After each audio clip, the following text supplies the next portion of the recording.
secara khusus adalah Islam dan Kristen, adalah pemaksaan paradigma agama tertentu untuk melihat, memandang agama lain. Dan ini sumber salah paham. Saudara-saudara, salah satu masalah yang sering menjadi perdebatan antara kedua agama, bahkan kadang-kadang perdebatan yang sudah tidak sehat lagi, adalah mengenai Trinitas.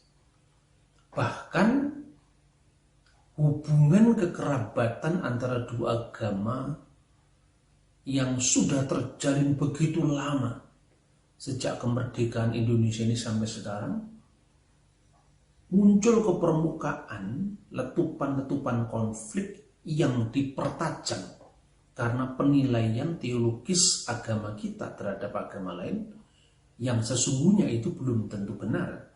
Apakah agama yang diopinikan oleh kita itu memang mewakili dari keyakinan yang bersangkutan?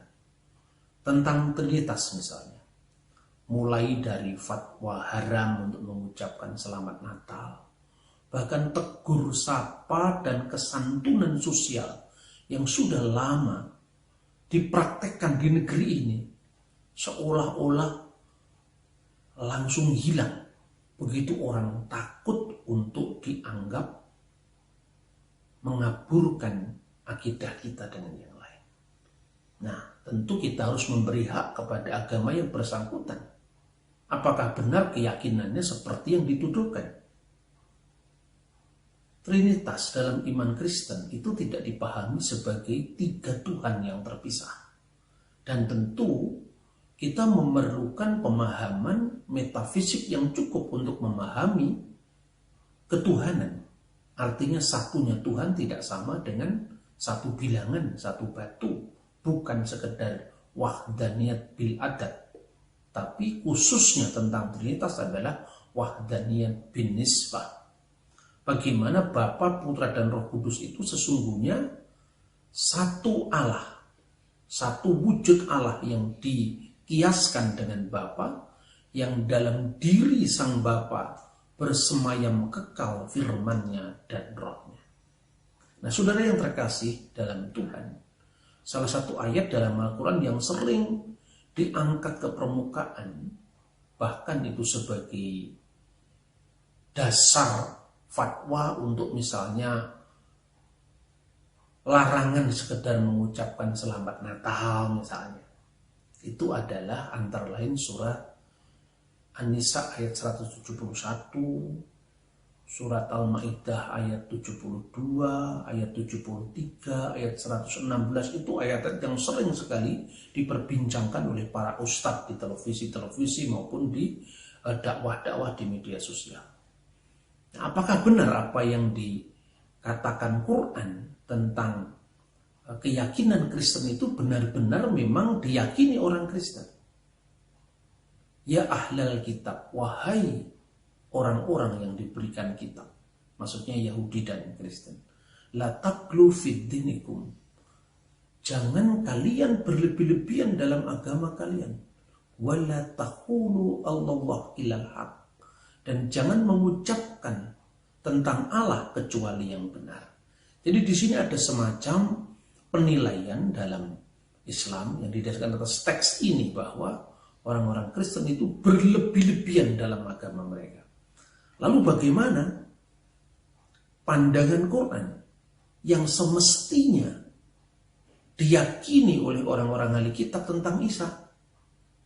Dikisahkan dalam bacaan berikutnya. Innamal masih Isa bin Maryam Rasulullah. Sesungguhnya Al-Masih Isa putra Maryam itu adalah Rasul Allah. Wa kalimatuhu alquha ila Maryam wa ruhum minhu. Dan firman-Nya yang diberikan kepada Maryam dan roh daripadanya. Sampai di sini kekristenan semua setuju. Sekalipun harus kita pahami bahwa Isa disebut Rasulullah, itu ada dalam Alkitab Ibrani pasal 3 ayat 1. Pandanglah kepada Rasul dan Imam besar yang kita akui, yaitu Yesus. Yesus disebut sebagai firman-Nya. Bahkan kalau kita membaca Alkitab dalam bahasa Arab, teks asli NRK Inhu Logos diterjemahkan dengan fil badi'il kanal kalimah hulokos in prostontion. Hulokos in prostontion diterjemahkan dengan wal kalimatu kana indallah. Theos in hulokos wa kana kalimatullah. Jadi sesungguhnya ini sangat mirip, sekalipun tentu tafsirannya berbeda. Jadi kalau Kristen harus mengatakan Isa itu rasul, yaitu iman kita. Kalau dikatakan Kristen mengatakan Isa itu firman Allah, itu iman kita. Sekalipun kita tidak boleh memaksakan tafsir bahwa firman Allah dalam pemahaman Kristen yang diterapkan bagi Yesus tidak sama dengan pemahaman Islam. Lalu Isa juga disebut sebagai warohum minhu, dan roh daripadanya. Dalam Kristen memahami roh Allah itu bukan gelar Al-Masih. Roh Allah adalah Roh Kudus. Roh Kudus adalah sumber hidup dalam diri Allah sendiri, dan bukan malaikat Jibril, bukan wahyu suci, bukan oknum lain yang terpisah dari Allah. Tidak, sama sekali tidak. Makanya kita mengatakan demi nama Bapa dan Putra dan Roh Kudus adalah Allah yang Esa. Bismillah walibni warahil kudus al-ilahu wahid, dalam liturgi Kristen yang berbahasa. Nah, kemudian bagaimana pemahaman tentang Isa? Itu sudah disepakati oleh orang Kristen, sekalipun tentu pemahamannya, teologinya berbeda. Dan dilanjutkan di situ, fa'aminu billahi wa rasulihi, dan berimanlah kepada Allah dan rasul-rasulnya. Wala tahulu salasa, dan jangan kamu mengatakan tiga, Allah itu tiga. Intahu khairul lakum, itu lebih baik bagimu kalau kamu tidak mengatakan seperti itu, ya kira-kira seperti itu. Innallahu ilahun wahid, sesungguhnya Allah itu adalah satu-satunya Tuhan. Dan ini kita juga percaya, karena di dalam Injil dikatakan hukum yang paling utama misfah harisona adalah Shema Yisrael Adonai Eloheinu Adonai Echad. Sesungguhnya dengarkanlah wahai orang Israel, Tuhan Allah yang kita sembah, Tuhan itu adalah Asa.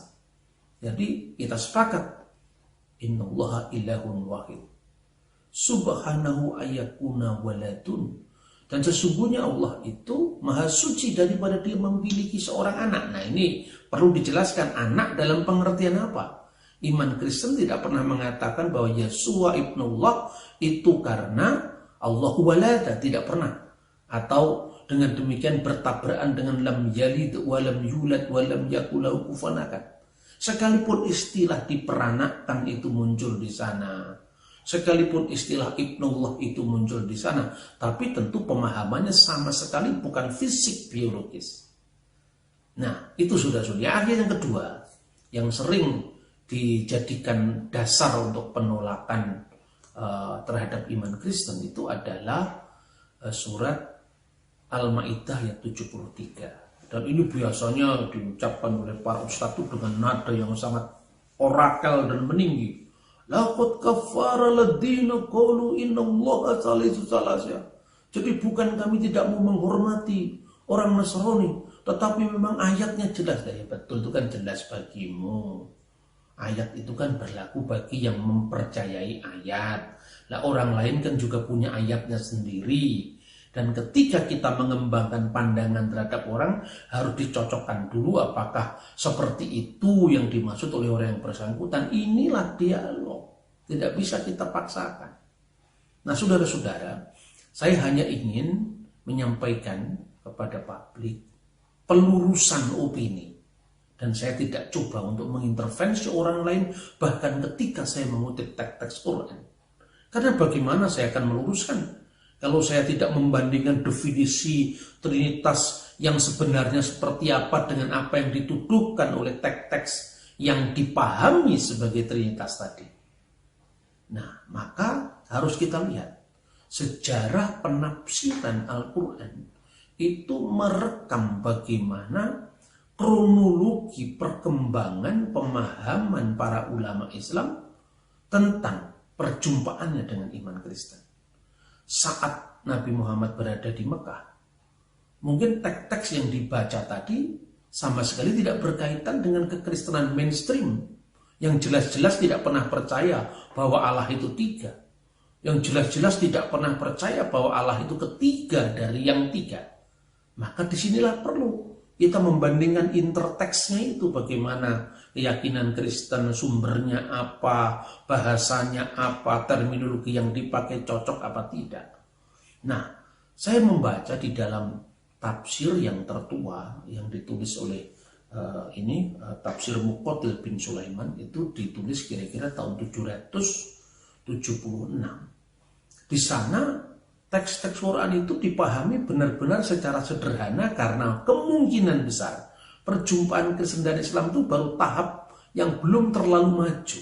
Artinya orang Muslim mungkin belum membaca langsung teks kitab suci Injil, ya. Orang Kristen pun juga memahami Islam itu mungkin karena perkenalan awal, sehingga di situ salah paham masih kemungkinan besar muncul. Nah, perhatikan teks tadi justru oleh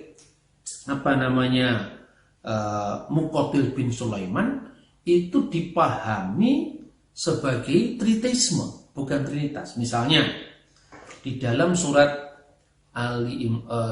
Al-Maidah ayat 73, laqad kafara alladziina qalu innallaha salisu salasa, itu ditafsirkan ba'du al-malakaniyin, ya, sebagian dari orang-orang Malakaniyah, yaitu orang-orang Kristen aliran Melkait, katanya begitu, qalu Allahu wal Masih wal Maryam.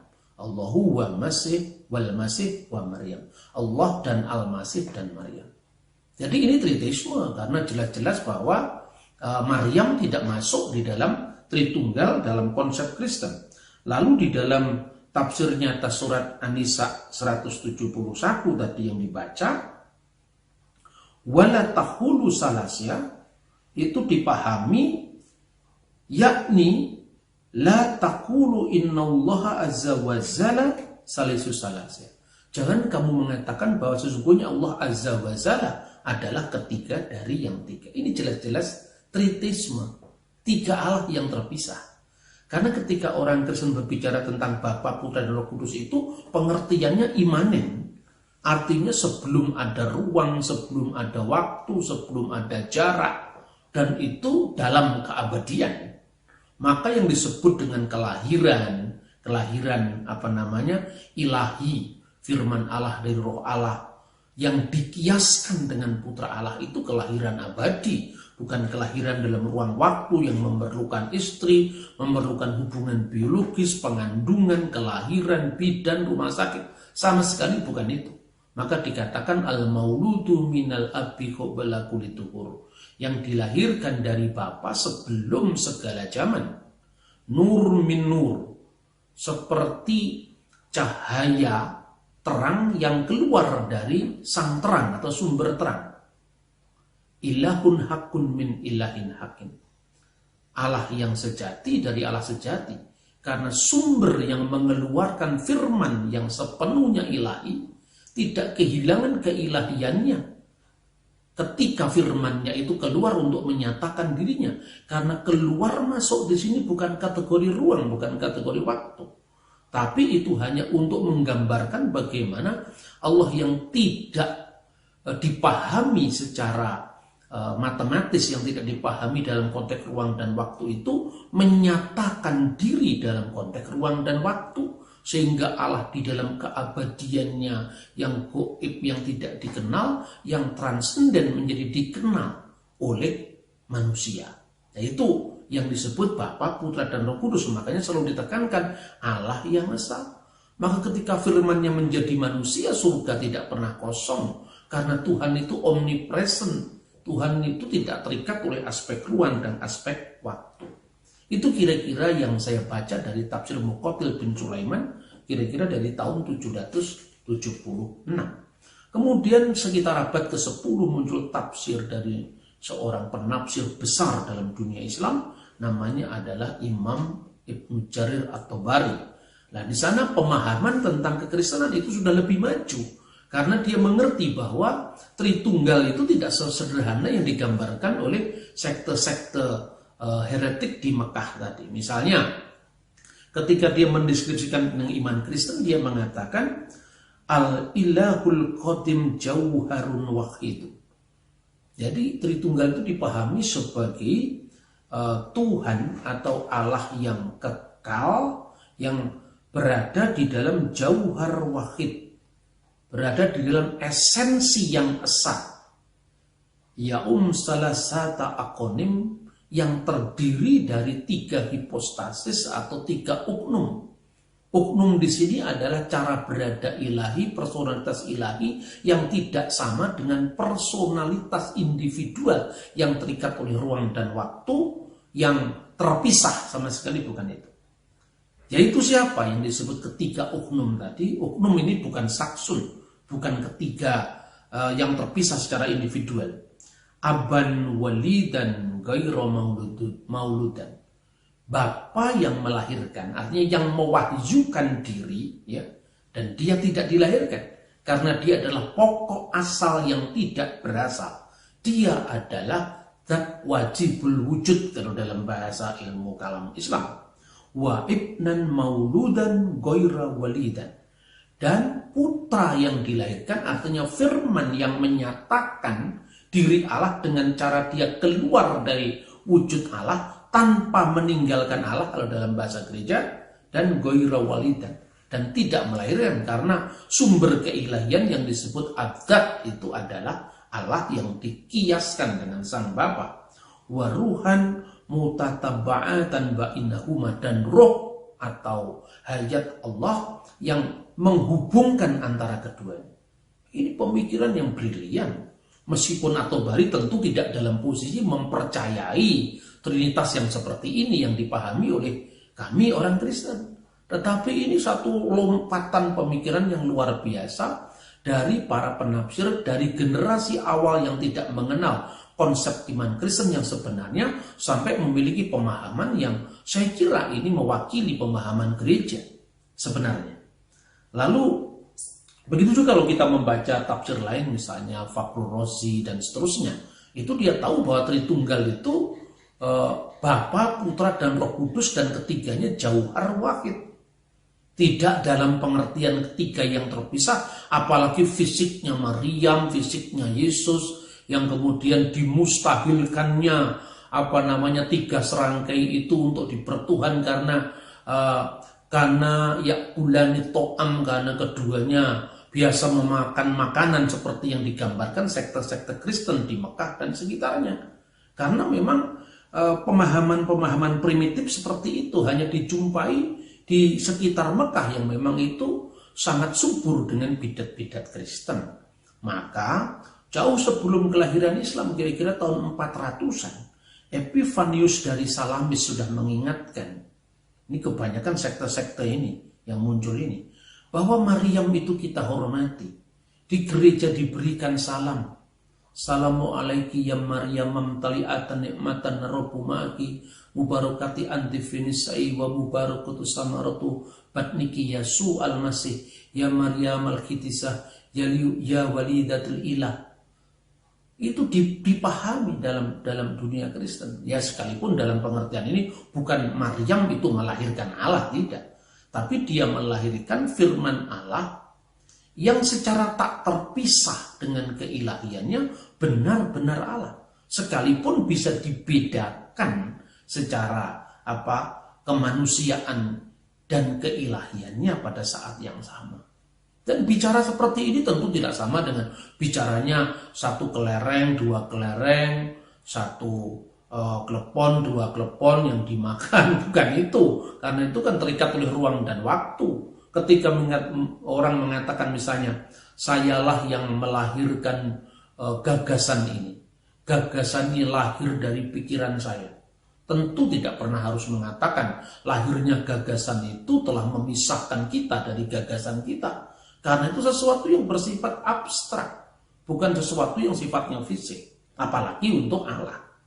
Nah itu, maka sekte yang disebut oleh Epifanius dari Salamis itu dikenal dengan Koliridianisme, yang memang menempatkan Maryam sebagai salah satu dari ketiga sembahan yang tadi disinyalir oleh Muqatil bin Sulaiman tadi, yaitu Allah wal Masih wa Maryam tadi.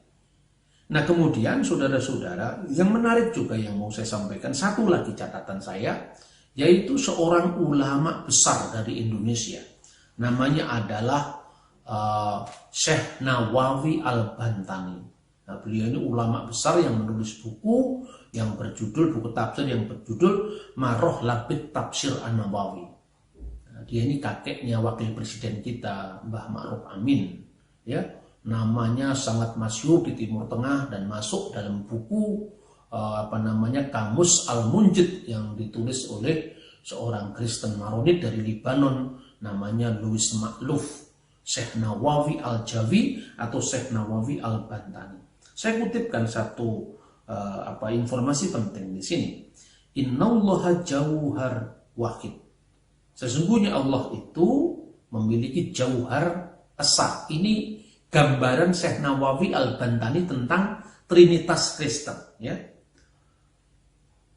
Murakabun min salasati akonim, yang terdiri dari tiga akonim atau tiga hipostasis, ya, atau tiga personalitas ilahi, persona ilahi.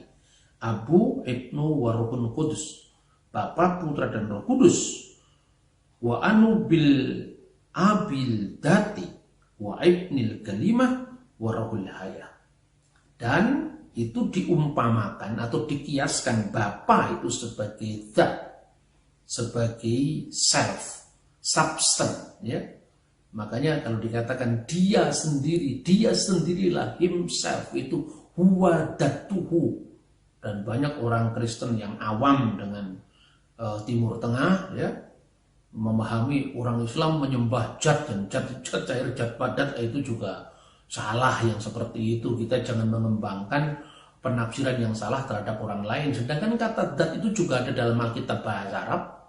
Misalnya disebutkan dalam Yohanes pasal 5 ayat 26, dan banyak literatur Kristen dalam bahasa Arab itu memakai kata dat dalam terjemahan sebagai terjemahan dari teks Yunani ausia.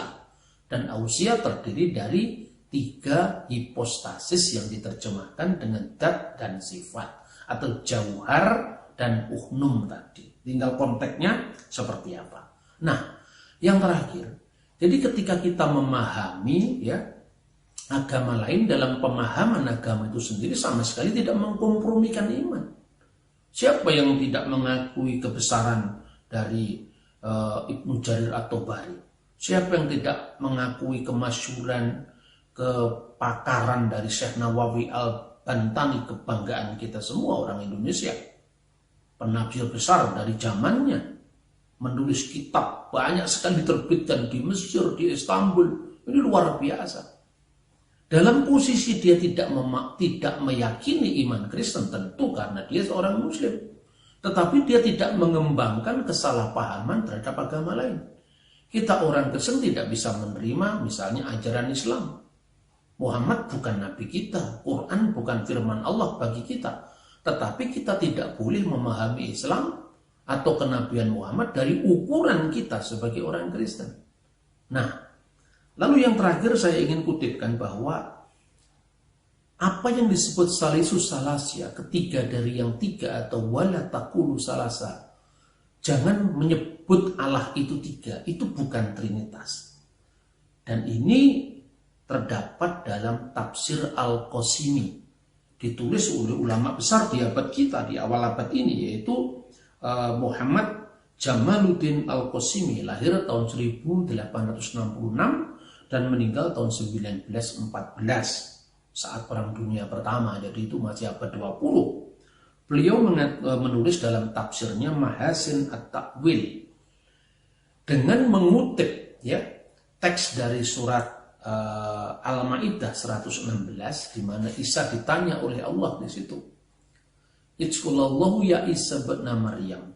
Ketika Allah berfirman, wahai Isa putra Maryam, a anta qulta linnasi takhiduni wa ummiya ilahaini min dunillah, dan seterusnya. Apakah kamu berkata kepada sesamamu manusia, jadikanlah saya Isa dan ibu saya Maryam menjadi dua ilah di samping Allah. Makanya Al-Qasimi mengatakan bahwa yang dimaksud dengan ketiga dari yang tiga itu kemungkinan adalah sekte Poliridianisme, seperti yang dikutip tadi oleh Bapak Gereja Epifanius dari Salamis, yang dia sebut sebagai sekte Maryamin, ya, penyembah Maryam, dan itu memang terpisah dengan Allah dan Kristus atau Al-Masih putranya. Nah, dengan mengembangkan sikap agree in disagreement, setuju dalam ketidaksetujuan ini, harapan saya kita bisa merayakan perbedaan. Jadi artinya kalau ahli tafsir seperti At-Tabari, Fakhrul Razi, kemudian Al-Qasimi bisa mengerti Trinitas tidak dalam makna tiga Tuhan, ya, tetapi memiliki kesatuan yang disebut sebagai Jauhar Wahid, atau Bapa itu gambaran tentang zat Allah, Putra itu adalah gambaran tentang kalimatullah, dan Roh Kudus adalah gambaran tentang hayat Allah yang ada dalam diri Allah, dan ketiganya itu adalah Jauhar Wahid atau Allah yang satu. Sekalipun dia tidak dalam posisi meyakini, tapi dalam posisi memahami. Kiranya sikap saling memahami dalam perbedaan, ya, kita memang tidak sama, tetapi kita harus bisa bersama-sama. Itu pasti sejalan dengan spirit Bhinneka Tunggal Ika, berbeda-beda tetapi satu. Kita bisa menghormati setiap orang yang berbeda dengan kita tanpa kehilangan jati diri iman kita. Tuhan memberkati kita. Shalom Aleichem B'Shem HaMashiach.